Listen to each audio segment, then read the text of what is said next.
கிறிஸ்து இயேசுக்குள் அன்பான சகோதர சகோதரிகளே, கர்த்தராகிய இயேசு கிறிஸ்துவின் நாமத்தினாலே உங்கள் யாவருக்கும் என் அன்பின் வாழ்த்துக்கள். நீங்கள் யாவரும் கர்த்தருடைய பெரிதலான அன்பினாலும் கிருபையினாலும் இரக்கத்தினாலும் நலமாக இருப்பீர்கள் என்று சொல்லி நம்புகிறேன். தொடர்ந்து ஒரு நீண்ட கால இடைவெளி, ஒரு மாதத்திற்கு மேலாக இந்த ஆண்டு முழுவதுமே என்னால் அடிக்கடி காணொளிகளை கொடுக்க முடியாது. அநேக வேலைகள் பொறுப்புகளின் நிமித்தம் சற்று காலதாமதமாகலாம். ஆகவே இருந்தாலும் மாதத்திற்கு எப்படியும் ஒரு பைபிள் ஸ்டடியாவது ஒரு காணொலியாவது கொடுக்கலாம் என்று சொல்லி கர்த்தருக்கு சித்தமானால் நிச்சயித்திருக்கிறேன். நான் தொடர்ந்து இன்னும் அதிகமாக பிரயாசப்பட்டு இந்த காரியங்களை செய்வதற்கு கர்த்தர் எனக்கு நேரத்தையும் அதற்கான ஒரு வாய்ப்புகளையும் கொடுக்க வேண்டும் என்று ஜெபித்துக் கொள்ளுங்கள். தொடர்ந்து நம்ம போன ஒரு காணொலியில நம்ம கடைசியாக முடித்த பொழுது என்ன சொல்லியிருந்தேன்னா, தொடர்ந்து நம் பாவங்களை குறித்த மற்ற காரியங்கள், அதாவது கடைசியாக கொடுத்த ஒரு காணொலியினுடைய ஒரு பாடம் என்னவென்றால், கிறிஸ்து உயிர்த்தெழுந்த ஒரு நாளை முன்னிட்டு, அந்த சிலுவையில் அறையப்பட்ட நாள், உயிர்த்தெழுந்த நாள், அதை நினைவு கூறுகிற அந்த ஒரு நேரத்துல என்ன சொல்லியிருந்தோம்னா, இயேசு கிறிஸ்து நம்முடைய பாவங்களை எல்லாம் ஈடு செலுத்தி தீர்த்து விட்டார். அவருடைய நீதியை நமக்கு கொடுத்திருக்கிறார். ஆனால் இப்பொழுதும் பாவம் ஜனங்களுக்குள்ளே இருக்கிறது. ஆனால் கிறிஸ்தவர்களாக மீண்டும் பிறந்தவர்களாகிய நாம் அதை எவ்வாறு புரிந்து கொள்ள வேண்டும், நாம் நீதிமான்கள் என்கிற அந்த ஒரு நிலையிலே எவ்வாறு நிற்பது, எப்படி பாவத்தை மேற்கொள்வது அப்படின்னு சொல்லி ஒரு காணொளி கொடுக்கலாம் என்று இருந்தேன். அந்த ஒரு காணொலியும் இப்ப அந்த ஒரு கண்டென்ட்டும் ப்ரிப்பேர் பண்ணி கொண்டிருக்கிறேன். ஆனால் இந்த நாளில இந்த நேரத்துல இன்னொரு தலைப்பின் கீழாக உங்களோடு கூட இந்த பைபிள் பேர்ல்ஸாக பேச வேண்டும் என்று சொல்லி எனக்குள்ளே ஒரு வாஞ்சை இருந்தது. இன்றைய தினம் மே 10ஆம் தேதி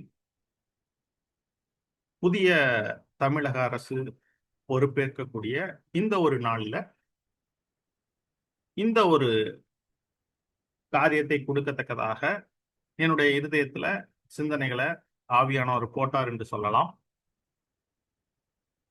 பொதுவாக நம்ம ஆவிக்குரிய காரியங்களை தவிர, அதாவது வேதத்தில் சொல்லப்பட்ட காரியங்களை தவிர மற்ற உலக காரியங்களை மைய பொருளாக வைத்து பேசுவது இல்லை நம்ம சேனல்ல. இன்னும் சொல்ல போனா, உலக காரியங்கள் என்றால் அரசியல், பொருளாதாரம், வணிகம், விளையாட்டு, இன்னும் உலகத்தில் நடக்கக்கூடிய எல்லா விதமான அம்சங்கள், அதை நம்ம பெரிதாக முக்கியத்துவம் கொடுத்து இதில் நம்மளுடைய ஒரு இந்த சேனல்ல பேசுவதில்லை. ஏனென்றால் உலகமும் அதில் உள்ள யாவும் பொல்லாங்கனுக்குள்ளாக கிடக்கிறது.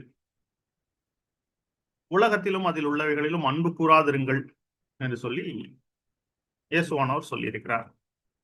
ஆனா அதே நேரத்துல இந்த உலகத்தில் தான் நாம் வாழ்ந்து கொண்டு இருக்கிறோம். இந்த உலகத்திலே நம்மை சுற்றி நடக்கிற காரியங்கள் நம்மை பாதிப்பதாக இருக்கிறது. நம்ம தனியாக ஏதோ ஒரு இடத்துல தனிமையிலே வாழ்ந்து விட்டு போக அழைக்கப்படவில்லை. அதாவது இன்னும் நீங்க 1 கொரிந்தியர் 6ஆம் அதிகாரத்துல, நீங்க 5ஆம் அதிகாரம் 6ஆம் அதிகாரத்துல நீங்க பாத்தீங்கன்னா பவுல் இவ்வாறு சொல்லுவார். அதாவது, நீங்கள் உலகத்தோடு கலந்திருக்க கூடாது என்று ஆவிக்குரிய விதத்துல உங்களுக்கு சொல்றேன். ஆனா நீங்க உலகத்தோடு கலந்தே இருக்கக்கூடாது அப்படின்னா நீங்க உலகத்துல வாழவே முடியாது. அந்த வசனம் கூட நம்ம படிக்கலாம். அதை புரிந்து கொள்வது உங்களுக்கு பிரயோஜனமாக இருக்கு. சரி, இந்த வசனம் இப்பொழுது ஞாபகத்துக்கு வர்றதுனால சொல்றேன். 1 கொரிந்தியர் 5ஆம் அதிகாரம் 9ஆம் வசனம், விபச்சாரக்காரரோட கலந்திருக்க கூடாது என்று நிருபத்தில் உங்களுக்கு எழுதினேன். ஆனாலும் இவ்வுலகத்தில் உள்ள உபச்சாரக்காரர், பொருளாசைக்காரர், கொள்ளைக்காரர், விக்கிரக ஆராதனைக்காரர் இவர்களோடு எவ்வளவும் கலந்திருக்க கூடாது என்று நான் எழுதவில்லை. அப்படியானால் நீங்கள் உலகத்தை விட்டு நீங்கி போக வேண்டியதா இருக்குமே. அப்படின்னா உலகத்துல இவர்கள் எல்லாரும் இருக்கிறார்கள். விபச்சாரக்காரர், பொருளாசைக்காரர், கொள்ளைக்காரர், விக்கிரகாராதனைக்காரர், துன்மார்க்கர் அனைவரும் உலகத்துல இருக்கிறாங்க. இதுதான் உலகத்தினுடைய நியதி. அவங்களோட நான் வாழவே மாட்டேன் அப்படின்னா நம்ம உலகத்துல வாழவே முடியாது.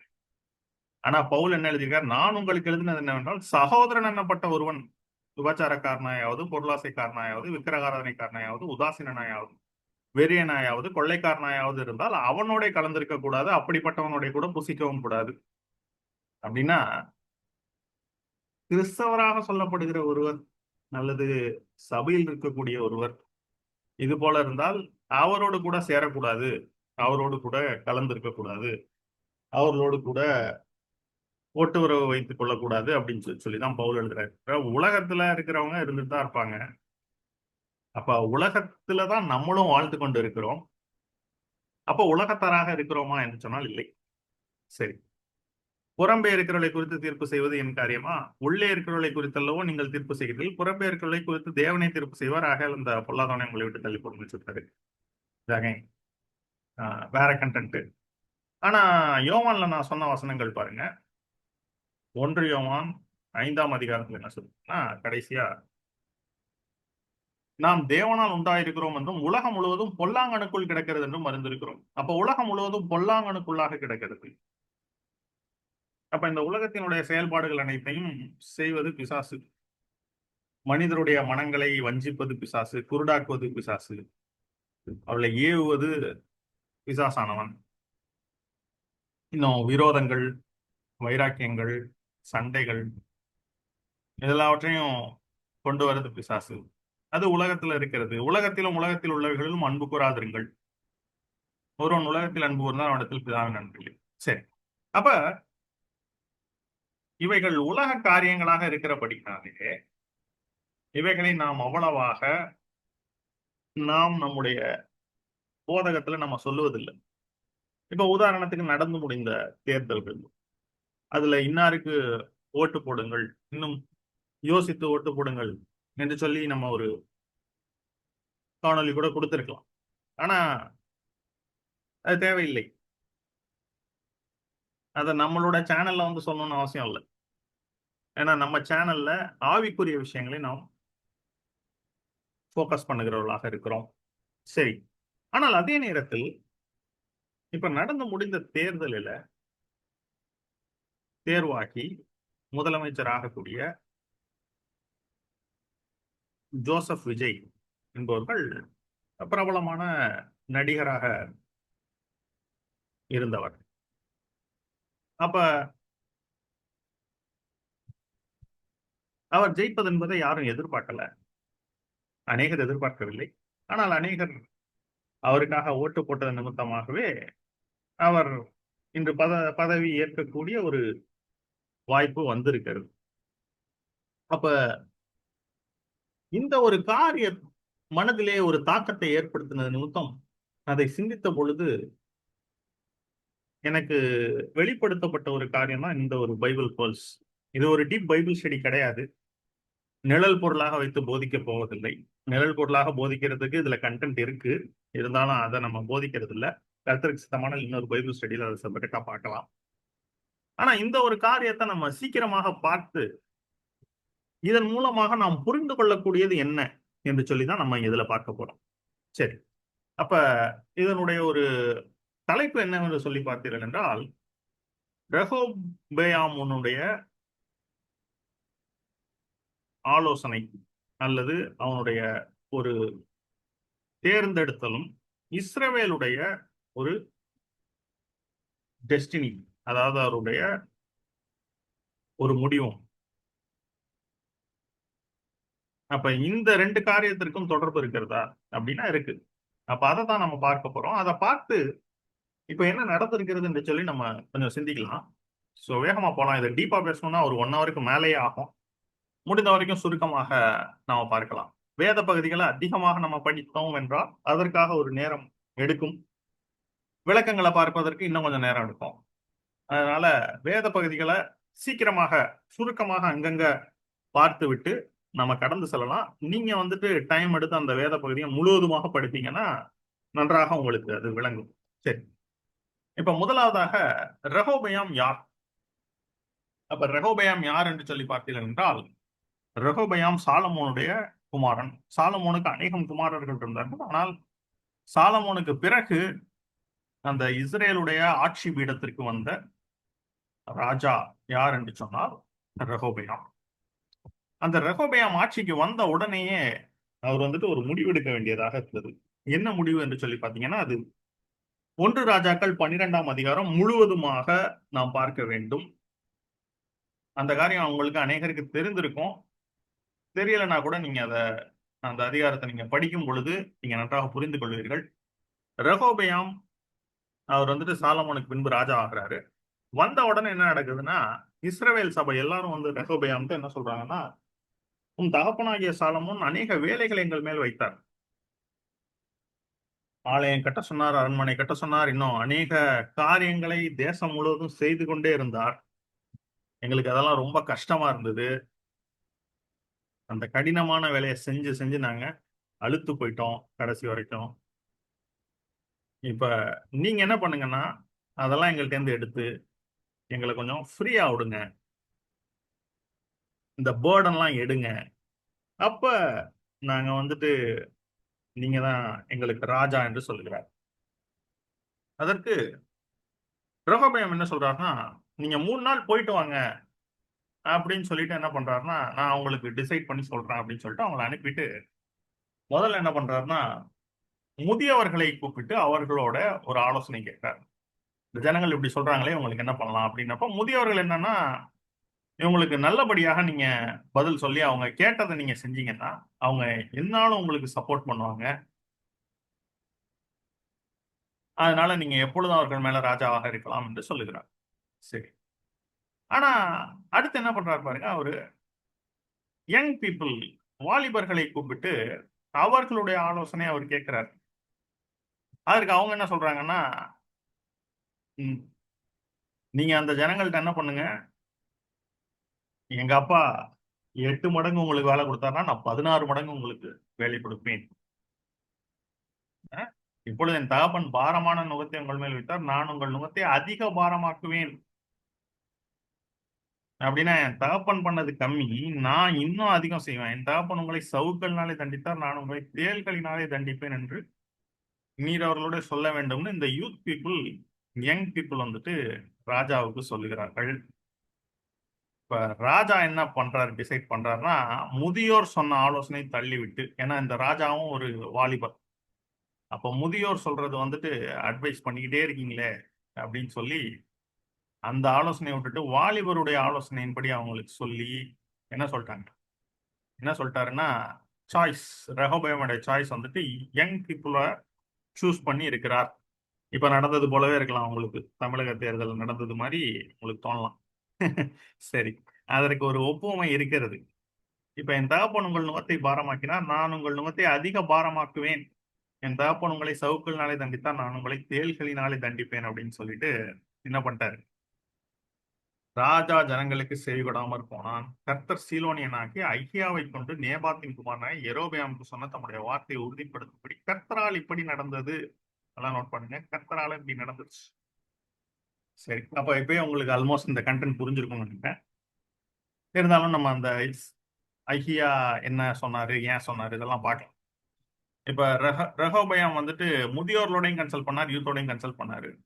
டிசிஷன் எடுக்கிறப்ப அவரு வயதில் மூத்தவர்கள் அவருடைய ஆலோசனையை தள்ளிவிட்டு, இள வயதுள்ள வாலிபர்கள் அவர்களுடைய ஆலோசனையை தேர்ந்தெடுத்து இப்படி சொன்னதுனால என்ன ஆகுதுன்னா, இப்ப இஸ்ரவேல் ஜனங்கள் வந்துட்டு என்ன பண்ணிட்டாங்கன்னா, ராஜா தங்களுக்கு செவிகொடாத இஸ்ரவேல்லாம் கண்டபோது ஜனங்கள் ராஜாவுக்கு மறு உத்தரவாக தாவீதோட எங்களுக்கு பங்கியது, ஈசாயின் குமாரனிடத்தில் எங்களுக்கு சுதந்திரம் இல்லை. இஸ்ரவேலே உன் கூடாரங்களுக்கு போய்விடு. இப்போது தாவீதே உன் சொந்த வீட்டை பார்த்துக்கொள் என்று சொல்லி இஸ்ரவேல் தங்கள் கூடாரங்களுக்கு போய்விட்டார்கள். அப்படின்னா அவங்க ரிஜெக்டட் த கிங். இஸ்ரவேல் மக்கள்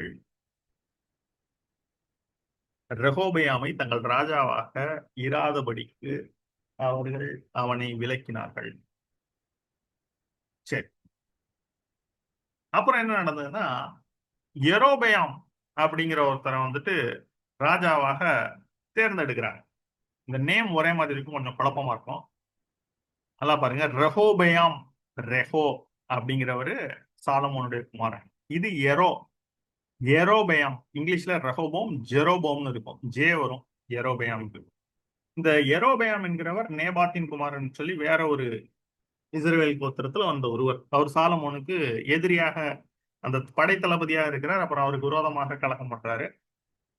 அப்ப அதுக்கெல்லாம் நம்ம வருவோம்.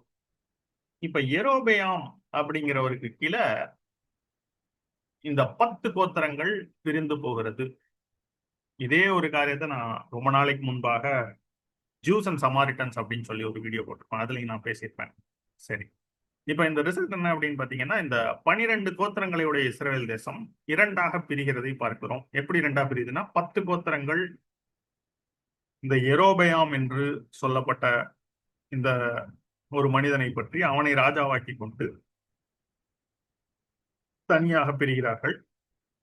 ரெஹோபயாம் யூதாவின் மேலையும் பெஞ்சமின் கோத்திரத்தின் மேலையும் ராஜாவாக இருக்கிறார். சரி, 10 tribes became kingdom of Israel. இந்த 10 கோத்திரங்களுக்கு பேர் இஸ்ரவேல் ராஜ்யம். இந்த 2 கோத்திரங்களுக்கு பேர் யூதா ராஜ்யம். ஏன்னா ஜூடாவும் பெஞ்சமினும் சேர்ந்து ஒரு ராஜ்யமாக இருக்கிறது. அப்ப இரண்டாக ராஜ்யபாரம் பிரிகிறது. ரெண்டாக ஒரு ராஜாங்கமாக இஸ்ரவேல் ராஜ்யமாக இருந்தது. இஸ்ரவேல் ராஜ்யம் யூதா ராஜ்யம் என்று இரண்டாக பிரிகிறது. சரி, அடுத்ததாக இந்த திரும்ப அதே பாயிண்ட் தான். இந்த 10 கோத்திரங்கள் எரோபயாம் அவர்கள் ராஜாவாகவும் இந்த ரெஹோபயாம் இந்த யூதாவுடைய ராஜாவாகவும் இருக்கிறார். இப்ப இது நடந்த உடனே ரெஹோபயாம் வந்துட்டு அன்எக்ஸ்பெக்டட் ஆயிடுச்சு. இது இப்படி நடந்துருச்சுன்னு சொல்லி அவர் எதிர்பார்க்கல. அப்படி நடந்த உடனே என்ன நடக்குது பாருங்க. முதல்ல ஒரு ரெஹோபயாம் பகுதி விசாரிப்புக்காரனாகி அதோராமை அனுப்பினான்.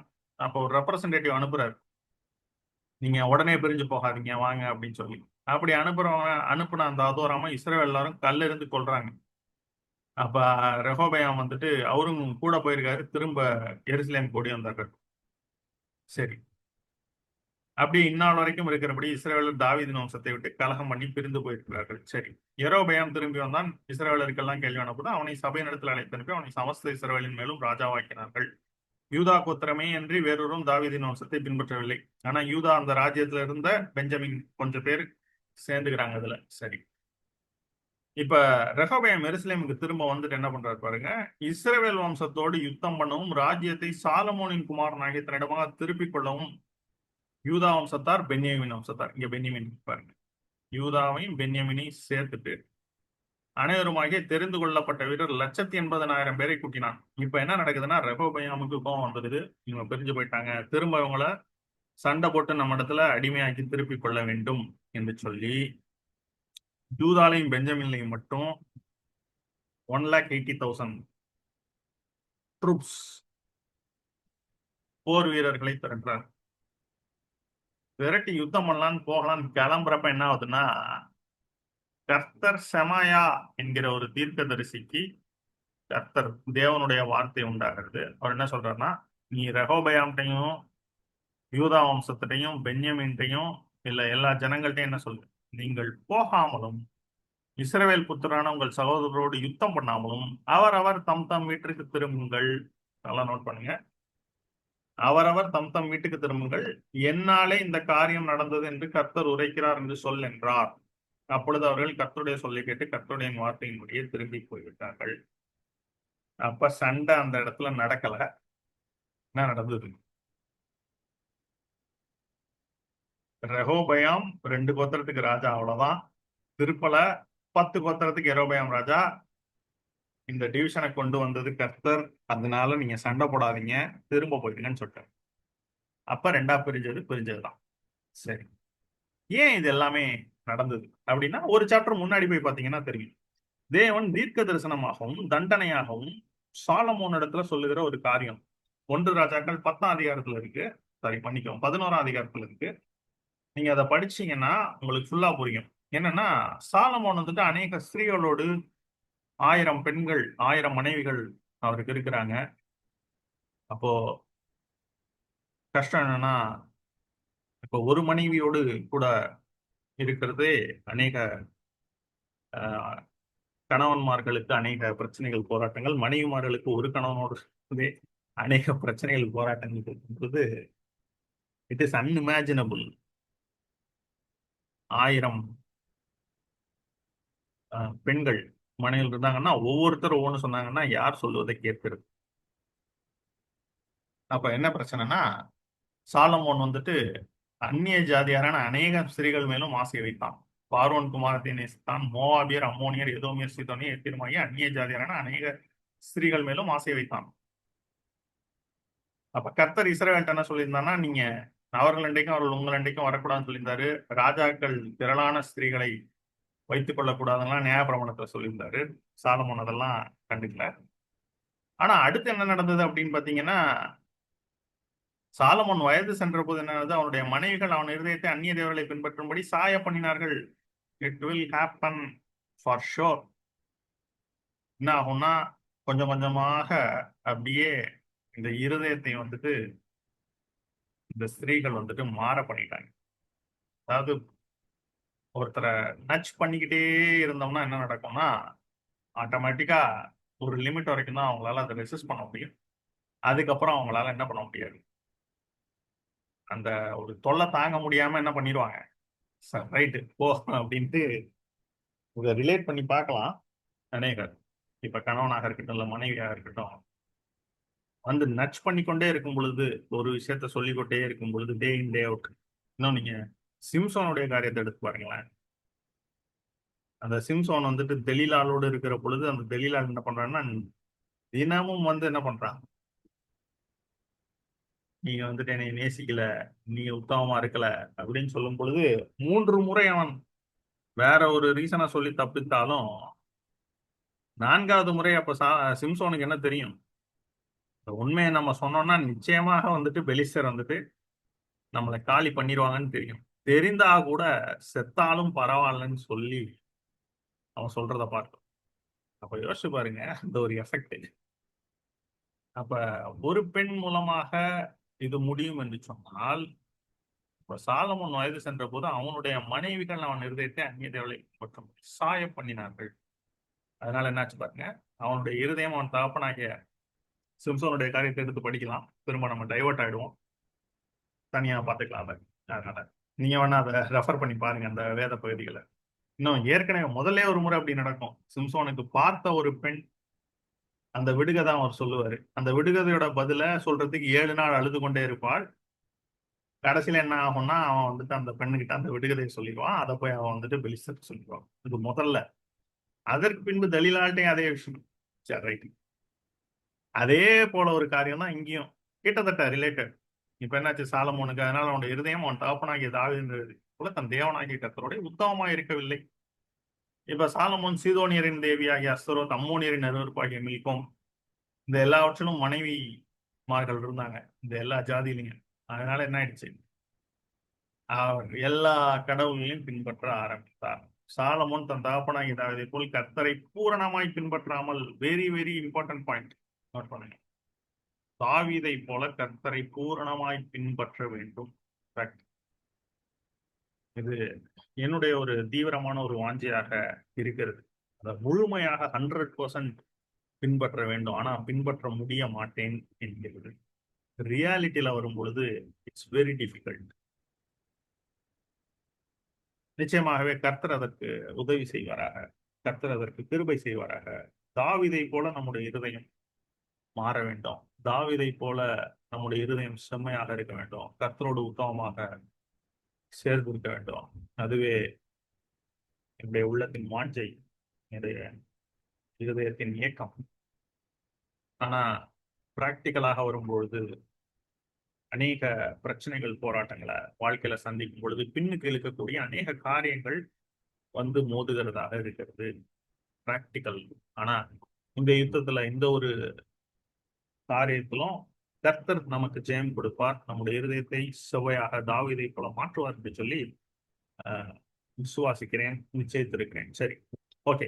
திரும்ப இந்த ஸ்டடிக்கு வந்தோம்னா, அப்ப என்ன நடக்குதுன்னா, இஸ்ரவேலின் தேவனாகிய கர்த்தர் சாலமோனுக்கு 2 விசை தரிசனமாகி அந்நிய தேவர்களை பின்பற்ற வேண்டாம் என்று கட்டளையிட்டிருந்தும் அவன் கர்த்தரை விட்டு தன் இருதயத்தை திருப்பி அவர் கற்பித்ததை கை கொள்ளாமற் போனதனால் கர்த்தர் அவன் மேல் கோபமானார். நல்லா பாருங்க. ஆகையால் கர்த்தர் சாலமோனை நோக்கி, நான் உனக்கு கட்டளையிட்ட என் உடன்படிக்கையின் கட்டளையை நீ கை கொள்ளாமற் போய் இந்த காரியத்தை செய்தபடினால் ராஜ்யபாரத்தை உன்னிடத்திலிருந்து பிடுங்கி அதை உன் ஊழியக்காரனுக்கு கொடுப்பீங்க. ஆகிலும் உன் தகப்பனாகிய தாவீது நிமித்தம் நான் அதை உன் நாட்களிலே செய்வதில்லை, உன் குமாருடைய கை நின்று அதை பிடுங்குவேன். ஆனாலும் ராஜ்யம் முழுவதையும் நான் பிடுங்காமல் என் தாசனாகிய தாவீது நிமித்தமும் நான் தெரிந்து கொண்ட எருசலேமின் நிமித்தமும் ஒரு கோத்திரத்தை நான் உன் குமாரனுக்கு கொடுப்பேன் என்றார். அப்ப சொல்லிட்டாரா? இங்க சொன்னதான் அங்க அடுத்த அதிகாரத்துல செஞ்சிருக்கார். கர்த்தர் தாம் சொல்லுவதை செய்வார். சோ இன்னும் கொஞ்சம் கீழே பாத்தீங்கன்னா இந்த இதை ஃபுல்லா படிச்சு பாருங்க. இந்த அகியாங்கிற சொன்னது சீலோனியன் ஆகிய அகியா சொன்னபடி நடந்துன்னு படிச்சோம்ல 12. அப்ப அதேதான் இங்க. அக்காலத்தில் எரோபயாம்ங்கிறவர் யாருன்னா பராக்கிரமசாலியா இருந்தான். அவன் காரிய சமத்தனான வாலிபன் என்று சாலமோன் கண்டபோது யோசேப்பு வம்சத்தாரின் காரியத்தெல்லாம் அவன் விசாரிப்புக்கு ஒப்புவித்தான். அப்ப என்ன நடக்குதுன்னா எரோபயாம்ங்கிறது யோசேப்பு வம்சத்தான். அந்த எரோபயாம் வந்துட்டு எப்ராஹிம் மனுஷனாகிய நேபாத்தின் குமாரன் எரோபயாம். எப்ராஹிம் வந்துட்டு யோசேப்பு கோத்திரம். அவன் வந்துட்டு சாலமோனின் ஊழியக்காரன். அவன் ராஜாவுக்கு விரோதமாக எழும்பினான். ஏன் எழும்பினான் அப்படின்னா அதான் இந்த காரியம். ஏன்னா அவன் கையில ரெஸ்பான்சிபிலிட்டி கொடுத்திருந்தார் சாலமோன் யோசேப்பு காரியத்தை பார்க்க. அப்ப எரோபயாம் எருசலேமிலிருந்து வெளியே போகிற பொழுது சீலோனியனான அகியா என்னும் தீர்க்கதரிசி புது சால்வையை போர்த்து கொண்டிருந்து வழியிலே அவனை கண்டான். இருவரும் வயல்வெளியில் தனித்திருக்கையில் அகியா தான் போர்த்து கொண்டிருந்த புது சால்வையை பிடித்து அதை 12 துண்டாக கிழித்து போட்டு எரோபயாமை நோக்கி 10 துண்டுகளை எடுத்துக்கொள், இஸ்ரவேலின் தேவனாகிய கர்த்தர் சொல்லுகிறேன் என்றார். இதோ நான் ராஜ்யபாரத்தை சாலமோனுடைய கையிலிருந்து எடுத்து கிழித்து உனக்கு 10 கோத்திரங்களை கொடுப்பேன். அப்ப கர்த்தருடைய தெரிந்து கொள்ளுதல் தான் பாருங்க இது எல்லாமே. ஆனாலும் என் தாசனாகிய தாவீதுக்காகவும் நான் இஸ்ரவேல் கோத்திரங்கள் எல்லாம் தெரிந்து கொண்ட எருசலேம் நகரத்துக்காகவும் ஒரு கோத்திரம் அவனுக்கு இருக்கும். அவர்கள் என்னை விட்டு பிரிந்து போயிட்டாங்க, அதனால இப்படி பண்ணுவேன். ஆனாலும் ராஜ்யபாரம் முழுவதையும் நான் அவன் கையில இருந்து எடுக்க மாட்டேன். இதே காரியத்தை திரும்ப சொல்றாரு. ஆனால் ராஜ்யபாரத்தை அவன் குமாரன் கையிலிருந்து எடுத்து அதில் 10 கோத்திரங்களை உனக்கு தருவேன். என் நாமம் விளங்கும்படிக்கு நான் தெரிந்து கொண்ட நேரமாகிய எருசலேமிலே என் சமூகத்தில் என் தாசனாகிய தாவீதுக்கு என்னாலும் ஒரு விளக்கு இருக்கத்தக்கதாக அவன் குமாரனுக்கு ஒரு கோத்திரத்தை கொடுப்பேன். அப்ப கர்த்தர் பாருங்க, தாவீதின் மேல் வைத்த அன்பு, தாவீது கர்த்தரின் மேல் வைத்த அன்பு. அப்ப எவ்வளவு வசனங்கள்ல தாவீது தாவீதுன்னு சொல்றாரு பாருங்க. சரி, ஆனா இந்த இடத்துல என்ன சொல்றாருன்னா எரோபயாம்கிட்ட, நீ உன் மன விருப்பத்தின்படி ஆண்டு கொண்டு இஸ்ரவேலின் மேல் ராஜாவா இருப்பதற்காக நான் உன்னை தெரிந்து கொண்டேன். இப்ப என்ன சொல்றாரு பாருங்க, இதுதான் முக்கியம். நான் உனக்கு கட்டளையிட்டதையெல்லாம் நீ கேட்டு கை கொண்டு நீ என் வழியில் நடந்து என் தாசனாகிய தாவீது செய்தது போல என் கட்டளைகளை என் கற்பனையும் கை கொள்ளும்படிக்கு என் பார்வைக்கு செம்மையானதை செய்கிறது உண்டானால் நான் உன்னோடு இருந்து நான் தாவீதுக்கு கட்டினது போல உனக்கும் நிலையான வீட்டை கட்டி இஸ்ரவேலை உனக்கு தருவேன். இப்படி நான் இந்த காரியத்தில் மட்டும் தாவீது சிந்தையை சிறுமைப்படுத்துவேன், ஆகிலும் என்னாலும் அப்படி இராது என்று சொன்னான். அப்ப தீர்க்கதரிசி சொல்றாரு, இதனால இது தெரிஞ்சிருச்சு சாலமோனுக்கு. சாலமோன் எரோபயாமை கொள்ள வகை தேடுகிறார். எரோபயாம் அதனால எகிப்துக்கு ஓடி போய் அந்த ராஜாட்ட இருக்கார், சாலமோன் மறிக்க மட்டும். அப்புறம் சாலமோன் மறிக்கிறார். சாலமோன் தன் பிதாக்களோட இருக்கிறது. இங்க நல்லா கவனிச்சீங்கன்னா இந்த எரோபயாம்கிட்ட அந்த அகியா சொல்றது, கர்த்தர் சொல்றதை போல நீ கட்டளையிட்டதெல்லாம் நீ கை கொண்டு நீ வழியில் நடந்து தாசனாகிய தாவீது செய்தது போல நீ என் மேல அன்பு வச்சு கட்டளை கற்பனை எல்லாம் கை கொண்டேன்னா நான் தாவீதுக்கு கட்டினது போலவே உனக்கும் ஒரு நிலையான வீட்டை கட்டுவேன்னு சொல்றேன். சரி, இதை நோட் பண்ணிக்க. அடுத்து சாலமோன் எரோபயாம கொல்ல வகை தேடுறாரு தெரிஞ்சதுனால. அப்ப எரோபயாம் எகிப்துக்கு போய் அங்க தங்கியிருந்து எஸ்கேப் ஆகுறாரு. அப்புறம் சாலமோன் முடிக்கிறாரு. அப்ப எரோபயாம் திரும்ப வராரு. திரும்ப வரும் பொழுது ஜனங்கள் என்ன பண்றாங்க, எரோபயாம இந்த தீர்க்கதரிசி சொன்னதை போலவே சூஸ் பண்ணி என்ன பண்றாங்க, அவரை ராஜா ஆக்குறாங்க 10 கோத்திரத்துக்கு. சரி, எரோபயாம் திரும்பி வந்தான். அவனை சமஸ்த இஸ்ரவேலின் மேலும் ராஜா ஆக்கினார்கள். இங்கே நம்ம படிச்சோம், கர்த்தர் சீலோனியனாகிய அகியாவை கொண்டு நேபாத்தின் குமாரனாகிய எரோபயாமுக்கு சொன்ன தம்முடைய வார்த்தையை உறுதிப்படுத்தும்படி கர்த்தரால் இப்படி நடந்தது. அப்ப கர்த்தரால இப்படி நடந்தது. சரி, இதுதான் இதனுடைய பேக்ரவுண்ட், பின்னணி. கர்த்தர் சாலமோனை 2 தடவை எச்சரித்தார். கேட்காதனால அவர் வந்துட்டு ஜட்ஜ்மெண்ட் கொடுத்தார்.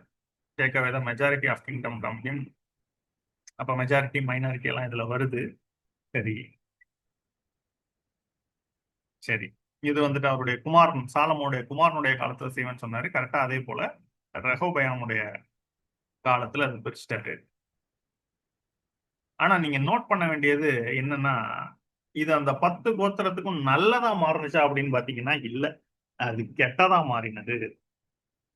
அவங்க நெனச்சாங்க, சரி நம்மளோட வேலையெல்லாம் கொஞ்சம் ரிலாக்ஸ் ஆகும். புது ராஜா கிட்ட போலான்ட்டு. கடைசில பார்த்தா, அது அவர்களுக்கு அழிவின் பாதையிலே முடிந்தது. இதுதான் நம்ம நோட் பண்ணோம். கர்த்தரால வருகிற காரியங்கள்ல, சில காரியங்கள் ஆசீர்வாதமாக வரும். சில காரியங்கள் தண்டனைக்காக, சரிப்படுத்துவதற்காக வரும். சில காரியங்கள்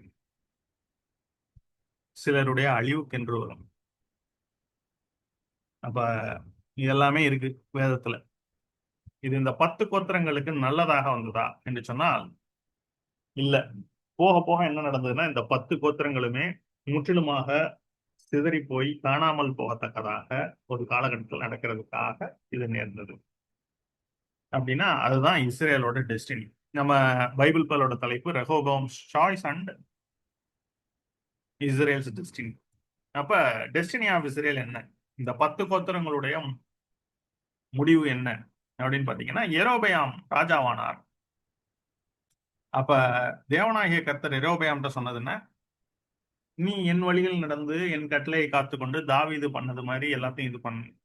கற்பனை எல்லாம் ஃபாலோ பண்ணனா, என்ன பின்பற்றினா, நான் உனக்கு நிலையான வீட்டை கட்டி தாவீது போலவே உனக்கு இந்த இஸ்ரவேல் மேல முழுவதுமாக அதிகாரம் கொடுப்பேன் அப்படின்னு கர்த்தர் சொன்னார். ஆனா மனுஷனுடைய இருதயம் பாருங்க. கர்த்தர் அதை சொல்லியிருந்தாலும் அதை வந்துட்டு அவன் ரெஸ்பெக்ட் பண்ணல. அவன் என்ன நினைச்சான்னா அவனோட புத்தியை அவனுடைய ஒரு சிந்தனையை உள்ள கொண்டு வரான்.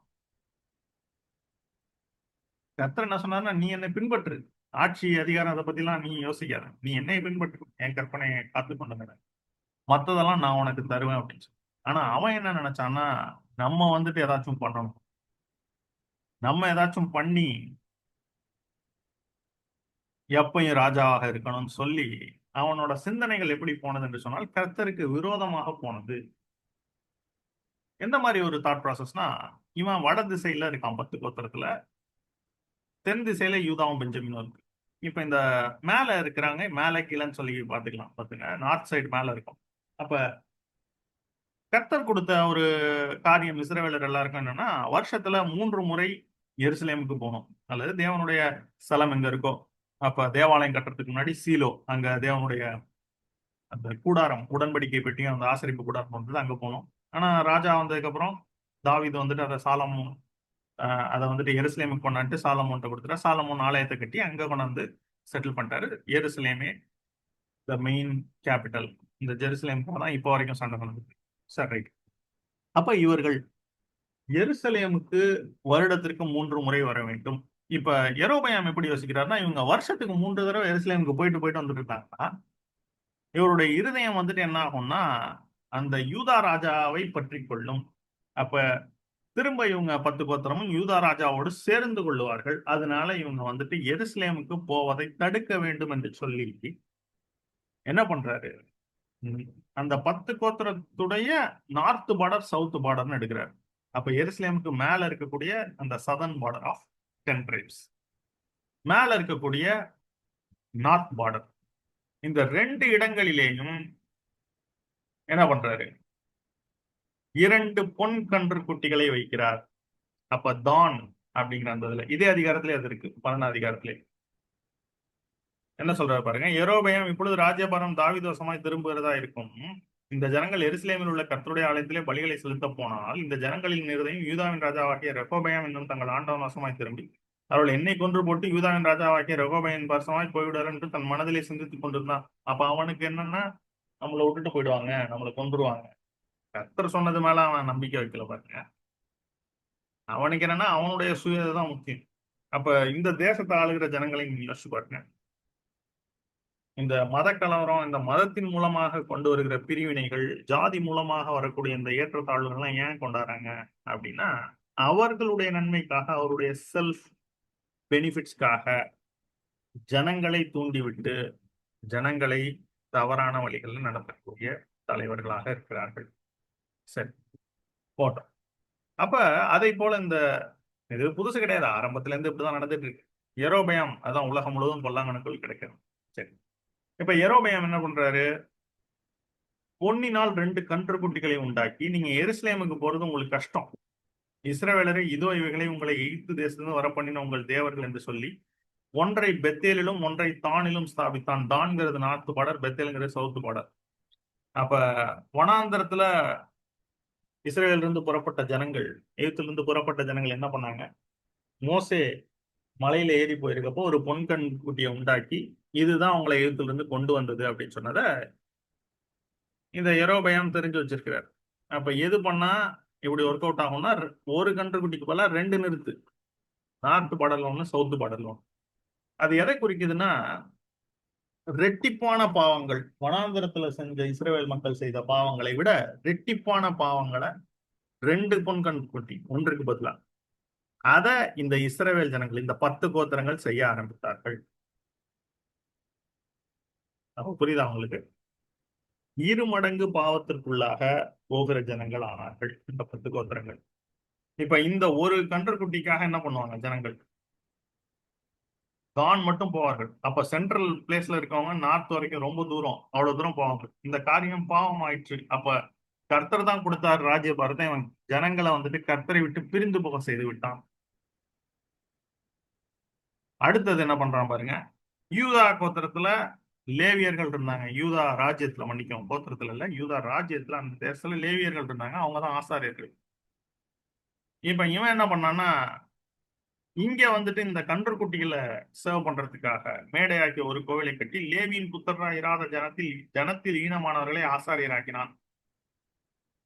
அப்ப he made his own priests who follow his instructions than law of Moses. அப்ப லேவியர் அல்லாதவர்களை இவன் ஆசாரியர்களாக்குகிறான். 3வது, உனக்கு பண்டிகை கொண்டாடணும், அவ்வளவுதானே. அப்ப யூதாவில் ஆசரிக்கப்படும் பண்டிகைக்கு ஒப்பாக 8ஆம் மாதம் 15ஆம் தேதியில, 7ஆம் மாதத்துல அங்க முடிகிற பண்டிகைனா இங்க 8ஆம் மாதம் 15ஆம் தேதியில யெரொபெயாம் ஒரு பண்டிகை கொண்டாடி பலிபீடத்தின் மேல் பலியிட்டான். அவனை பலியிடுறான். அப்படியே பெத்தேலிலே தான் உண்டாக்கின கன்றுக்குட்டிகளுக்கு பலியிட்டு தான் உண்டு பண்ண மேடைகளில் ஆசாரியர்களை பெத்தேலிலே ஸ்தாபித்து தன் மனதில் தானே நியமித்துக் கொண்ட 8ஆம் மாதம் 15ஆம் தேதியிலே பெத்தேலிலே தான் உண்டாக்கின பலிபீடத்தின் மேல் பலிவிட்டு இஸ்ரவேல் புத்தருக்கு பண்டிகை ஏற்படுத்தி பலிபீடத்தின் மேல் பலியிட்டு தூபம் காட்டினான். அப்ப இவனே பண்டிகையை கொடுத்து இதை நீ ஃபாலோ பண்ணு, கர்த்தர் கொடுத்த பண்டிகைகள் அந்த நியாயப்பிரமாணத்துல இருக்கிறது, அதை வந்துட்டு நீ ஃபாலோ பண்ண வேணும், இதை ஃபாலோ பண்ணுன்னு சொல்லி இவனுடைய கமெண்ட்ஸ் கொண்டாடான். அப்ப தேவனுக்கு பதிலாக ஒரு ரீப்ளேஸ்மெண்ட். அப்போ ஜனங்களுடைய இருதயங்கள்ல கர்த்தருக்கு பதிலாக வேறு ஒரு நபர். அப்ப யோசிச்சு பாருங்க. இப்ப சபையிலையும் இந்த காரியங்கள் நடந்து கொண்டிருக்கு. இதுக்கு எல்லாமே ஆவிக்குரிய அர்த்தங்கள் இருக்கிறது. அப்ப ஜனங்களுடைய இருதயத்துல தேவனுக்கு பதிலாக பொருளாசை, பொன் கன்றுக்குட்டினா பொருளாசை ஆகிய விக்கிரக ஆராதனை அது வருது. அடுத்தது ஆசாரியர்கள். இப்ப தேவன் அழைத்த ஆசாரியர்கள் அல்ல. இவங்களே படிச்சு அழைப்பு இல்லைன்னா கூட இவங்க தங்களுடைய சுய காரியத்திற்காக, சுய விளம்பரத்திற்காக, சுய பெருமைக்காக, சுய ஆதாயத்திற்காக ஊழியம் செய்யக்கூடியவர்கள்.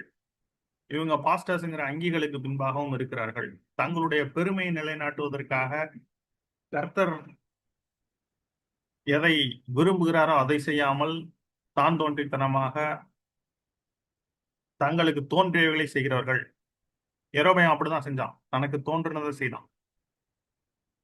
அதை போலவே தங்களுக்கு தோன்றினதை தங்களுடைய பெயர் பிரஸ்தாபத்திற்காக, தங்களுடைய நாம மகிமைக்காக, தங்களுடைய பெருமைக்காக செய்யக்கூடியவர்கள். இன்னும் தங்களுடைய லாபத்திற்காக, ஆதாயத்திற்காக பொய் தீர்க்க தரிசனம் சொல்லக்கூடியவர்கள், போதகர்களாக, ஆசாரியர்களாக இன்னும் பிரசங்க பீடங்கள்ல பேசிக் கொண்டிருக்கிறார்கள்.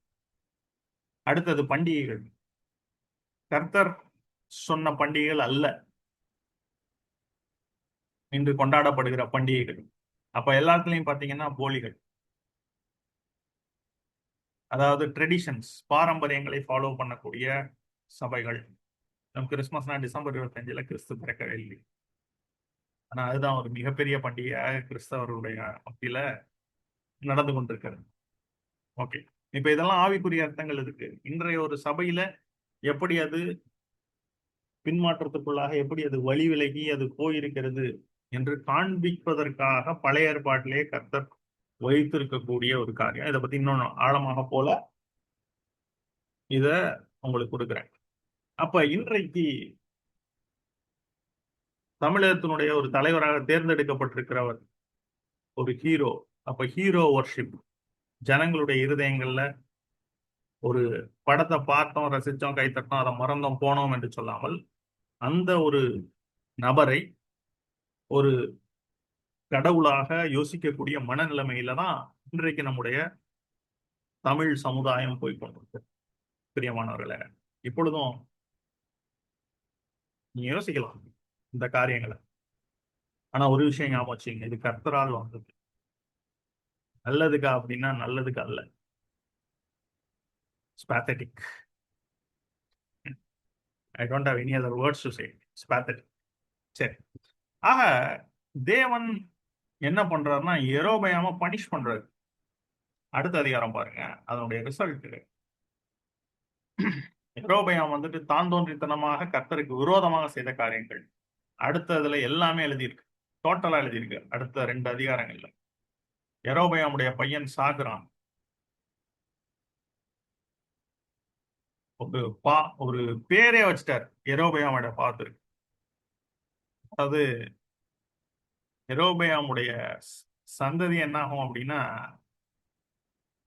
சொல்லியிருக்காரு பாருங்க, யெரொபெயாமின் சந்ததியாரில் பட்டணத்தில் சாகிறவனை நாய்கள் தின்னும், வெளியிலே சாகிறவனை ஆகாயத்தின் பறவைகள் தின்னும். யெரொபெயாமோட மனைவிட்ட சொல்றாரு, அவன் பையன் மட்டும் கொஞ்சம் பரவாயில்லையா இருக்கான், அதனால அவன் கல்லறைக்கு போவான். மற்ற யாரும் என்ன பண்ண மாட்டாங்க, கல்லறைக்கு கூட போக மாட்டாங்க. பட்டணத்துல செத்தா நாய் திங்கும், வெளியில சாகிறவன ஆகாயத்தின் பறவைகள் திங்கும். அவன் கால் பட்டணத்திற்குள்ள போறப்ப அவன் பிள்ளை செத்துருவான். அவனுக்காக இஸ்ரவேலன் தொகுப்பு கொண்டாடி அவன் அடக்கம் பண்ணுவான். அட்லீஸ்ட் அவன் கொஞ்சம் பெட்டர், யெரொபெயாமோட பையன். அதனால அவன் ஒருத்தன் தான் கல்லறைக்குள்ள போவான். எவ்வளவு பெரிய ஒரு இது பாருங்க. இன்னும் ஒரு இடத்துல சொல்லியிருப்பாரு, யெரொபெயாமுக்கு சோற்றிலே நீர் விடுகிற ஒரு நாய் கூட இருக்காது. இது என்ன நடக்கும் அப்படின்னா, இந்த இஸ்ரவேல் கோத்திரத்துல அதுக்கு அடுத்து வர்ற எல்லா ராஜாவுக்கும் என்ன சொல்லுவாரு, இததான் சொல்லுவாரு, யெரொபெயாமுடைய பாவத்திற்கு ஒப்பான பாவத்தை நீங்க ஒவ்வொருத்தரும் செய்றீங்க, அதனால அவனுக்கு வந்த தண்டனை தான் அவங்க எல்லாருக்கும். இங்க சொல்லியிருக்காரு, ஆயிலுதோ நான் யெரொபெயாமுடைய வீட்டின் மேல் பொல்லாப்பை வர பண்ணி யெரொபெயாமுக்கு சுவர் மேல் நீர் விடும் ஒரு நாய் முதலாயிராதபடிக்கு இஸ்ரவேலிலே அடைபட்டவனையும் விடுபட்டவனையும் சங்காரம் பண்ணி குப்பையை கழிச்சு போடுற மாதிரி யெரொபெயாமின் பின்னடியாரே அவர்கள் கட்டோடைய அற்றுப்போக்கு மட்டும் கழித்து போடுவேன் என்றார். அப்ப when God is judging, when God is sending judgment, அது அப்படிதான் இருக்கும். இன்னும் அது ராஜாவுக்கு ஒரு பனிஷ்மெண்ட் வந்து அப்படின்னா அந்த தேசத்தின் மேலேயே பனிஷ்மெண்ட் வந்தாங்க. The nation of Israel proclaimed generational curse on Israel. இப்ப என்ன நடந்ததுன்னா, இஸ்ரேல் கோத்திரத்துல அடுத்தடுத்து நீங்க படிச்சுக்கிட்டே வந்தீங்கன்னா, இஸ்ரேல் கோத்திரத்துல எப்பயுமே ஒரு ராஜாவுக்கு அடுத்து அவன் பையன் ராஜாவாகி, அதற்கு அடுத்து அவனோட பையன் ராஜாவாகி அப்படி வரவே மாட்டாங்க. ஒரு ராஜா ரூல் பண்ணுவான், அடுத்து அவன் பையன் வருவான், அவன் பையனை இன்னொரு தளபதி வந்து கொண்டுட்டு அவன் ராஜா ஆவான், அடுத்து அவனை இன்னொருத்தன் கொண்டுட்டு அவன் ராஜா ஆவான். இப்படியே ரிப்பீட் ஆயிட்டே இருக்கும். This keeps repeating again and again, மாற்றி மாற்றி. நிலையான ஒரு கோத்திரம் இல்லை. ஆனா யூதா கோத்திரத்துல மட்டும் தாவீதுனுடைய வம்சத்துல அவனுடைய தாவீதின் குமாரர் மட்டும் ராஜாவாகவே வந்துட்டு இருப்பாங்க, which is a blessing. யெகூ அப்படின்னு ஒரு ராஜா பின்னால வர்றாரு இஸ்ரேல்ல. அந்த யெகூங்கிறவர் என்ன பண்றாருன்னா, இந்த ஆகாப் அப்படின்னு இதற்கு பின்பு வரக்கூடிய இன்னொரு ராஜா, அதற்கு அந்த ஆகாபோட வம்சம் எல்லாரையும் அழிக்கிறார் கர்த்தருடைய வார்த்தையின்படி. அதனால ஆகாப் மேல இருக்கிற அந்த கோபத்தை, கர்த்தருக்கு இருந்த கோபத்தை யெகூ சாந்தி பண்ணதுனால யெகூவுடைய அந்த குமாரர்கள் மட்டும் ஒரு 4 ஜெனரேஷன் இருக்காங்க. ஆனா அந்த யெகூவுடைய ராஜ்யமும் பர்ஃபெக்டானா அதுவும் கிடையாது, அவங்களும் வெவ்வேறு தப்பு பண்றாங்க. ஆனா அப்பொழுது கர்த்தருடைய வார்த்தையை நிறைவேற்றினதுனால அடுத்து ஒரு 4 ஜெனரேஷன், 4 சந்ததிகள், 4 தலைமுறைகளுக்கு அவங்க யெகூவோட பசங்க மட்டும் 4 பேர் ராஜாவா இருக்காங்க. தவிர அதை தவிர வேற எந்த ஒரு நல்ல ராஜாவுமே இல்லை. பாத்துங்க, இஸ்ரேல் கோத்திரத்துல வந்த ராஜால எல்லாருடைய நாட்களும் குறைக்கப்பட்டுருச்சு. அப்படி குறைக்கப்பட்டு அந்த இஸ்ரவேல் ராஜ்யம் இருந்தது பாத்தீங்கன்னா ஏறக்குறைய தோராயமா 210 வருஷம் தான். இதே 210 வருஷம் தான் இஸ்ரவேல் தேசம் எகிப்திலே அடிமைகளாக இருந்தார்கள். ஒருவேளை நீங்க கேட்கலாம் 430 வருஷம்னு போட்டிருக்கே பிரதர்னு. 430 வருஷம் இல்ல, 210 வருஷம் தான். இதை பத்தி டீட்டெயிலா ஒரு குரோனாலஜி ஸ்டடி இதுக்கு அடுத்து இந்த மே மாதத்திற்கு பின்பு ஜூன்ல இருந்து நான் ஆரம்பிச்சு ஒரு 5 to 6 சீரிஸ் எடுக்கிறேன். சரி, ஆக அப்ப 210 வருடங்கள் வருதாங்க. கடைசியாக ஓசேயா அப்படிங்கிற ஒரு ராஜா இருக்கிறப்ப அசீரியா ராஜா ஐயா சல்மனாசர் அப்படிங்கிறவர் வந்து இந்த முழு 10 கோத்திரங்களையும் யுத்தம் பண்ணி அவர் சில பேரை கொன்று சில பேரை சிறைகளாக அசீரியா தேசத்துக்கு பிடிச்சிட்டு போயிட்டு தன்னுடைய ராஜ்யத்தில இருந்து அசீரிய ஜனங்களை கொண்டாந்து இந்த 10 கோத்திரங்கள் உள்ள குடியேற்றுறார். இப்ப இந்த சிதறி போன கோத்திரங்கள் என்னாச்சுன்னா திரும்ப வரவே இல்லை. அதே மாதிரி அசீரியாலேருந்து இந்த 10 கோத்திரங்களுக்குள்ளாக இஸ்ரேல் தேசத்துக்குள்ளாக வந்து குடியேறினவங்க அவங்க வந்துட்டு இஸ்ரேல் தேசத்துல இருக்கிறவங்களோடு சம்பந்தம் கலந்து பொன் கொடுத்து பொன் எடுத்து அவங்க வந்துட்டு ஒரு கலப்புள்ள ஒரு தேசமாக மாறி போனார்கள். அதாவது ஒரிஜினல் இஸ்ரேல் கிடையாது, இஸ்ரேலும் அசிரியாவும் சேர்ந்தது. அவர்களுக்கு பேர் தான் சமாரியர்கள் பின்னால. ஏன்னா சமாரியாவை கேபிட்டலா வச்சு ரூல் பண்ணதுனால. இது ஜூஸ் அண்ட் சமாரிட்டன்ஸ் அந்த ஒரு பைபிள் வேர்ஸ்ல சொல்லியிருப்பேன். அதனாலதான் பின்னால யூதா அவர்கள் வந்துட்டு பியூர் யூதா வந்துட்டு யூதா கோத்திரத்துல இருந்து வந்தவங்க. அவங்க மத்தவங்களோட சம்பந்தம் கலக்கல. ஆனா இந்த சமாரியர்கள் அசீரியர்களோடு இந்த 10 கோத்திரமும் அசீரியர்களும் சம்பந்தம் கலந்ததுனால இந்த சமாரியர்கள் யூதர்களுக்கு அருவருப்பானவர்கள். இவங்க யூதர்கள் வந்துட்டு சமாரியர்ல வருத்ததுனால சமாரியர்களும் யூதர்களை வெறுத்தார்கள். அப்படிதான் இயேசு கிறிஸ்துவனுடைய காலகட்டத்துல சொல்லப்பட்டிருக்கு. சமாரியர்கள் இயேசுவே பார்த்து என்ன சொன்னாங்கன்னா, நீ சமாரியன் அல்லவா, நீ பிசாசு பிடித்தவன் அல்லவான்னு சொல்றாங்க யூதர். சரி, ரைட். ஆனா இயேசு யூதர் தான் பாருங்க. ஓகே, அப்ப இந்த 10 கோத்திரங்களும் திரும்பவே இல்லை. 210 வருஷத்துல அவங்க டெஸ்ட் ஆயிட்டாங்க. இந்த மிக்சட் ரேஸ் பாத்தீங்கன்னா ரெமனன்ஸ் ஆஃப் இஸ்ரேல் அண்ட் அசீரியன்ஸ் இன்டர்மிங்கிள்டு. அவங்க தான் பின்னாடி சமாரியர்கள் என்று சொல்லி அழைக்கப்பட்டார்கள். அவங்களோட அதனாலதான் அவங்களோட லேண்ட் பாத்தீங்கன்னா இஸ்ரேல் லேண்ட்ல இந்த கலிலேயா இருக்க அந்த இடத்துல எல்லாம் இருந்தது. அங்க சமாரியர்கள் தான் வந்துட்டு இருந்தாங்க. ஓகே, ஆனா யூதா கிங்டம் சற்று வித்தியாசமாக இருந்தது. தாவீதுடைய சந்தையில வந்தவங்க தான் ராஜ்யபாரம் பண்ணாங்க. அது பாத்தீங்கன்னா கிட்டத்தட்ட நியர்லி ஒரு 390 இயர்ஸ் டு 400 இயர்ஸ், அதாவது 970 பிசி சாலமோன் டைம்ல இருந்து சொல்றேன். இன்னும் ஜூடா டைம்ல இருந்து எடுத்தீங்கன்னா எப்படியும் ஒரு 430 இயர்ஸ் கிட்ட கூட வரும். 390 + 40. ஸோ ஏன்னா தாவீது தான் முதல்ல யூதா மேல ராஜாவாக அபிஷேகம் பண்ணப்பட்டார். ஆனா சாலமோன், தாவீதும் சாலமோனுமே முழு இஸ்ரவேலையும் ஆண்டு இருக்கிறாங்க. அதனால பியூரா சொல்லணும்னா ரெகோபயாமோட பீரியட்ல இருந்து பாபிலோன் ராஜாவாகிய நேபுகாத்நேச்சார் வந்து சிதேக்கியா அப்படிங்கிற யூதா ராஜாவை பிடிக்கிறார். அப்ப ரெஹோபயாமில் இருந்து சிதேக்கியா வரைக்கும் பாத்தீங்கன்னா ஒரு 370 ஆர் 360 இயர்ஸ் வரும் நியர்லி. சரி, ரைட். அப்ப டெஸ்டினி ஆஃப் இஸ்ரேல் வந்துட்டு நாட் குட். அப்ப நம்மளோட டெஸ்டினி என்ன? தமிழ்நாடே உன்னுடைய டெஸ்டினி என்ன அப்படின்னு கேட்டா, அப்ப because of this hero worship, because of this addiction to cinema, எது உண்மை எது பொய் என்று பிரித்து பார்க்க முடியாத ஒரு தன்மை, எது நிழல் எது நிஜம் என்று யோசிக்க முடியாத மக்கள், குருட்டுத்தனமாக ஒருவரை ஆதரிக்கக்கூடிய மக்கள் இன்னும் தன்னுடைய குடும்பத்தில் இருக்கிற சொல்லுகிறார்கள் என்று சொல்லி நல்லது எது கெட்டது என்று பிரித்து பார்க்க முடியாமல் யோசிக்காமல் தேர்ந்தெடுக்கக்கூடிய ஜனங்கள்.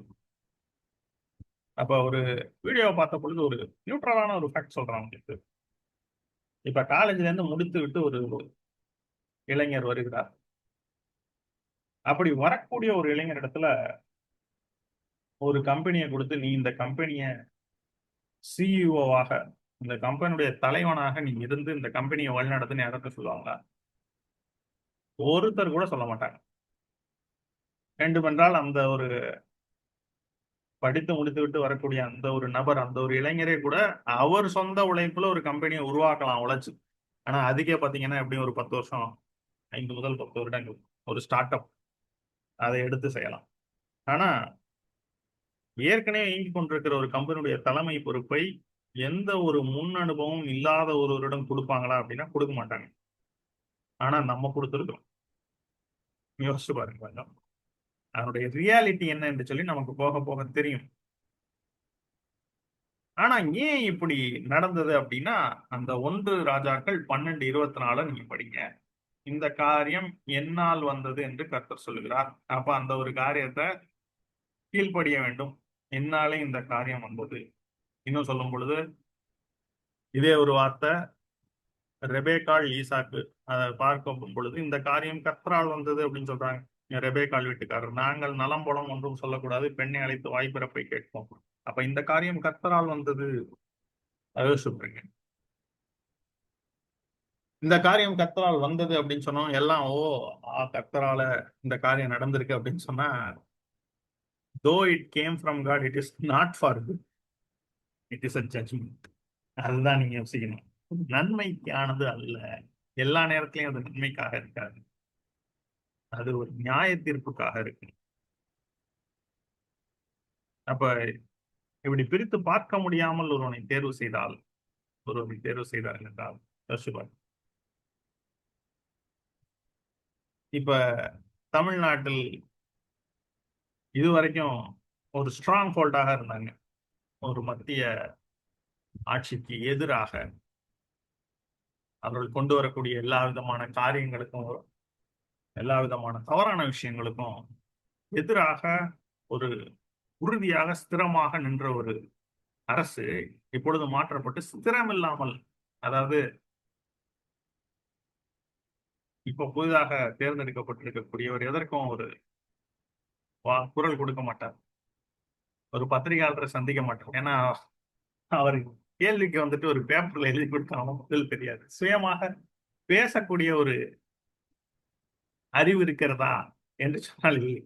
இதை யோசிக்க முடியல பாருங்க. இதனால இதை ஏற்றுக்கொள்வதற்கு மிகுந்த ஒரு கடினமாக தான் இருந்தது. மக்கள் அநேகர் சேர்ந்து தேர்ந்தெடுத்திருக்கலாம். ஆனா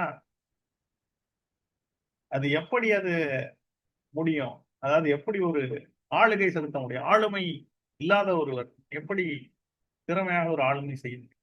அதை பொறுத்திருந்து தான் பார்க்கணும். ஆனா அதே நேரத்துல வேதத்துல நீங்க பார்க்கும் பொழுது கர்த்தர் இது போன்ற காரியங்களை அனுமதிக்கிறார். ஒரு சில வசனங்கள் நாம் பார்க்கலாம் பாருங்க. யோபு, இந்த உலகமே எப்படி இருக்கு அப்படின்னா, யோபு 9ஆம் அதிகாரத்துல ஒரு வார்த்தை இருக்கு பாருங்க.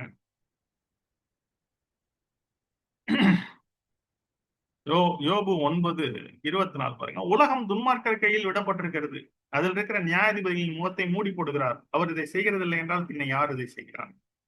அவர் இதை செய்கிறதில்லை என்றால் பின்னர் யார் இதை செய்கிறார்? அப்ப உலகம் பொல்லாங்கனுக்குள்ளாக இருந்தாலும் கர்த்தருடைய கண்ட்ரோல், அல்டிமேட் கண்ட்ரோல் கர்த்தரிடத்துல. தானியேல் 2ஆம் அதிகாரம் பாருங்க. தானியேல் சொல்றாரு, அவர் காலங்களையும் சமயங்களையும் மாற்றுகிறவர்.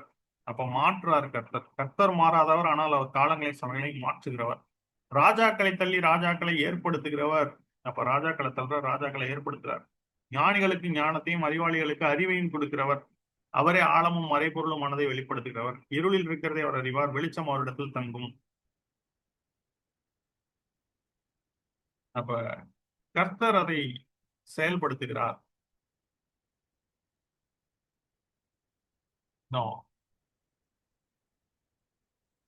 ஆமோஸ் 3ஆம் அதிகாரம் பாருங்க. ஊரில் எக்காலம் ஊதினால் ஜனங்கள் கலங்காதிருப்பார்களோ, கர்த்தருடைய செயல் இல்லாமல் ஊரில் தீங்கு உண்டாகுமோ? அப்ப கர்த்தருடைய செயல்.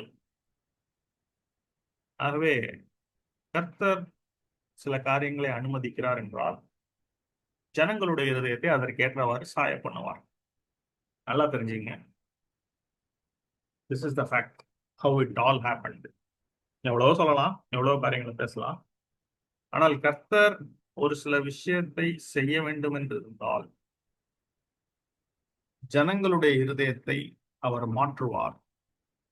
ஜனங்களுடைய இருதயத்தை அவர் சாய பண்ணுவார். இப்ப பாபிலோனுடைய அழிவு, அதை குறித்து நீங்க வெளிப்படுத்தின விஷயத்துல பாக்குறப்ப, வெளிப்படுத்தின விசேஷம் 17ஆம் அதிகாரத்துல நீங்க பாத்தீங்கன்னா, அந்த ஸ்திரீ இந்த மிருகத்தின் மேல் ஏறி இருக்கிறாள் அப்படின்னா, அந்த ஸ்திரீக்கு சப்போர்ட் கொடுக்கிறது அந்த மிருகம். அந்த மிருகத்துக்கு ஒரு டைரக்ட் பண்றது அந்த ஸ்திரீ. இந்த ஃபால்ஸ் சர்ச் பத்தியும் இந்த கவர்மெண்ட் பத்தியும் இருக்கிறது கடைசியில. ஆனா இப்ப என்னாச்சுன்னா, இந்த 2 பேரும் ஒருத்தர் ஒருத்தர் சப்போர்ட் பண்ணவங்க அந்த மிருகத்தின் மேல் கண்ட 10 கொம்புகள் ஆனவர்கள். அதாவது ஒரு பெரிய ராஜ்யத்துல இருக்கக்கூடிய 10 ராஜாக்கள், 10 கொம்புகள் ஆனவர்கள். ஐரோப்பா தேசம் பத்தி பேசுது, ஏற்கனவே நிறைய பார்த்திருக்கிறோம். நீ மிருகத்தின் மேல் கண்ட 10 கொம்புலனா அந்த வேசியை பகைத்து அவளை பாடும் நிர்வாணமாக்கி அவளுடைய மாம்சத்தை பட்சித்து அவளை நெருப்பினால் சுட்டெரித்து போடுவார்கள். அவங்களுடைய ஆள் தான் அந்த வேசி. அவளை சப்போர்ட் பண்றது அந்த 10 அந்த மிருகம். ஆனா அவளையே நெருப்பினால் சுட்டெரித்து போடுவார்கள். ஏன் தேவன் தம்முடைய வார்த்தைகள் நிறைவேறும் அளவும் தேவனுடைய வார்த்தை நிறைவேறணும். அவர்கள் தமது யோசனையை நிறைவேற்றுகிறதற்கும் ஒரே யோசனை உள்ளவர்களா இருந்து தங்கள் ராஜ்யத்தை அவங்க மிருகத்துக்கு கொடுக்கிறதற்கும் அவருடைய இருதயங்களை ஏவினார். அப்ப கர்த்தர் என்ன பண்றாருன்னா இருதயங்களை ஏவுகிறார். அப்ப ஜனங்களுடைய இருதயங்களை அவர் ஏவுகிறவரா இருக்கிறார். அவ்வளவுதான். அதுக்கு மேல இது சொல்றதுக்கு பெருசா ஒண்ணும் இல்லை. ஆனா இதே நேரத்துல தேவன் இதை நம்மேல் அனுமதித்திருக்கும் பொழுது நாம் செய்யக்கூடிய ஒரு காரியம் இருக்கிறது. என்னவென்றால், நீங்கள் ராஜாக்களுக்காக விண்ணப்பம் பண்ணுங்கள் சொல்லி சொல்லுகிறார். அப்ப நல்ல ஆட்சி அமைய வேண்டும் என்று சொல்லி நீங்கள் விண்ணப்பம் செய்யுங்கள். அது யாரா இருந்தான்னு. Now pray to God to bring back good rule in our state. அப்ப கர்த்தரிடத்துல மனம் திரும்பும் பொழுது ராஜாக்களுக்காக நீங்க ஜெபியுங்கள் என்று சொல்லி ஒரு வார்த்தை இருக்கிறது. 1 தீமோத்தேயு 3 பாருங்க. தன் சொந்த குடும்பத்தை நன்றாய் நடத்துகிறவனாக இருக்கணும். யாரு? நல்லா பாருங்க. ஒருவன் தன் சொந்த குடும்பத்தை நடத்த அறியாதிருந்தால் தேவனுடைய சபையை எப்படி விசாரிப்பான்? அப்ப தேவனுடைய சபையை விசாரிப்பதற்கு இது சொல்லப்பட்டிருக்கு. ஆனா ஒருத்தன் சொந்த குடும்பத்தை நடத்த அறியாதிருந்தால் ஒரு ஸ்டேட்டை எப்படி நடத்த முடியும்? சரி, ரைட். அப்ப நம்ம இத ஒரு அரசியல் புரோபகண்டாவாக இதை நம்ம செய்யல. இதை வந்துட்டு ஒரு நிதானித்து என்ன நடக்குங்கிறத யோசிச்சு பகுத்தறிந்து நம்ம சொல்லுகிறோம். அப்ப படிப்பறிவு உள்ளவர்கள் எல்லோரும் பகுத்தறிவு உள்ளவர்கள் அல்ல. திரும்ப சொல்றேன், படிப்பறிவு உள்ளவர்கள் எல்லாரும் பகுத்தறிவு உள்ளவர்கள் அல்ல. பகுத்தறிவுனா படிப்பறிவுங்கிறது ஒரு விஷயத்தை தெரிஞ்சுக்கிறது, சப்ஜெக்ட் மேட்டர் எக்ஸ்பர்ட். ஒரு விஷயம் எவ்வாறு நடக்கும், இப்ப நம்ம வேலை செய்யணும்னா அந்த வேலைக்கு தேவையுள்ள ஞானம் அது எக்ஸ்பீரியன்ஸ்லையும் படிப்பில் இருந்து நமக்கு வருகிறது. ஆனால் பகுத்தறிவு என்பது என்ன? பகுத்தறிவு என்பது எந்த ஒரு விஷயத்தையும் எடை போட்டு பார்க்கக்கூடிய ஒரு காரியம். ஒன்றினுடைய பின்னணியில் என்ன இருக்கிறது. ஒருத்தர் ஒரு மைக்க பிடிச்சு தன்னை தானே நல்லவர் என்று சொல்லி ப்ரொக்ளைம் பண்ணா அவர் நிஜமாகவே நல்லவரா இல்லையா என்பதை அவருடைய செயல்கள் தான் வெளிப்படுத்த வேண்டுமே தவிர அவருடைய வார்த்தைகள் அல்ல. அப்ப கள்ள தீர்க்கதரிசிகள் எப்படி கண்டுபிடிக்க முடியும்? அவருடைய கனிகளினாலே அவர்களை அறிவீர்கள் என்று சொல்லியிருக்காரு, அவருடைய வார்த்தைகள்னால அல்ல. ஒருத்தன் தன்னையே ப்ரொஜெக்ட் பண்ணுவதை பார்த்து நம்பினால் அது பகுத்தறிவில்லாத முட்டாள்கள் கூட்டம். அப்ப அரசியல்ல யாருமே பர்ஃபெக்ட் கிடையாது.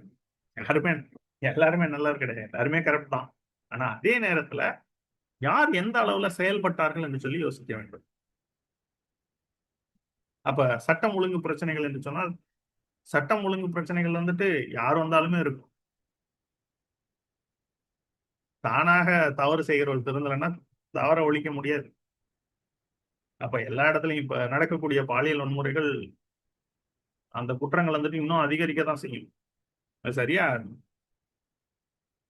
நீ எவ்வளவுதான் தண்டனைகளை கடினமானதாக மாற்றினாலும் சட்டத்தை இன்னும் ரொம்ப ஸ்ட்ரிக்டாக கண்டிப்பானதாக கொண்டு வந்தாலும் ஒரு புறம் இருக்கக்கூடிய பெனிட்ரேஷன் பாருங்க.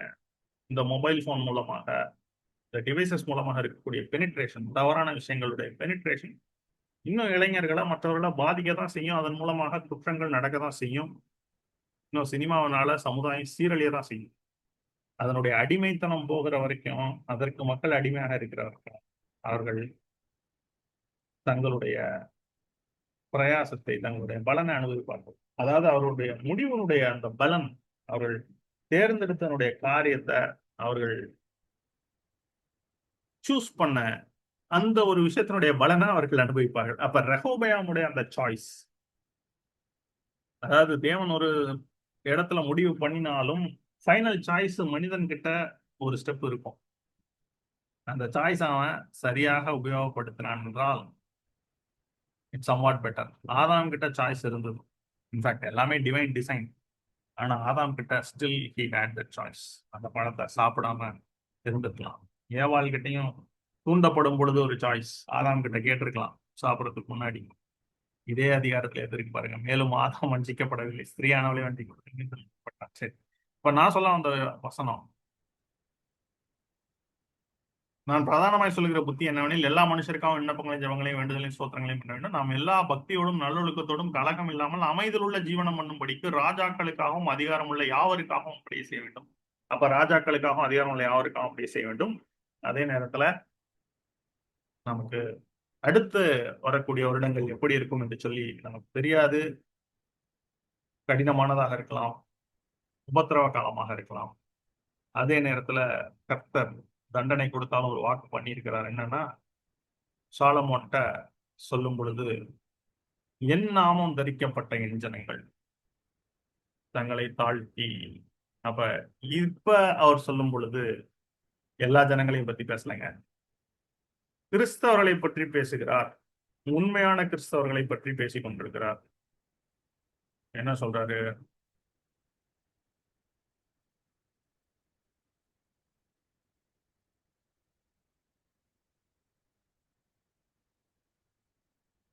1 ராஜாக்கள் 9ஆம் அதிகாரம். ராஜாக்கள் தான் அதிகமா பார்த்திருக்கிறோம்.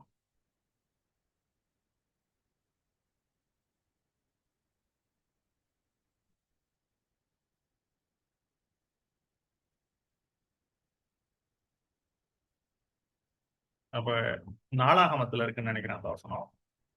2 நாளாகமம் 4ஆம் அதிகாரம்.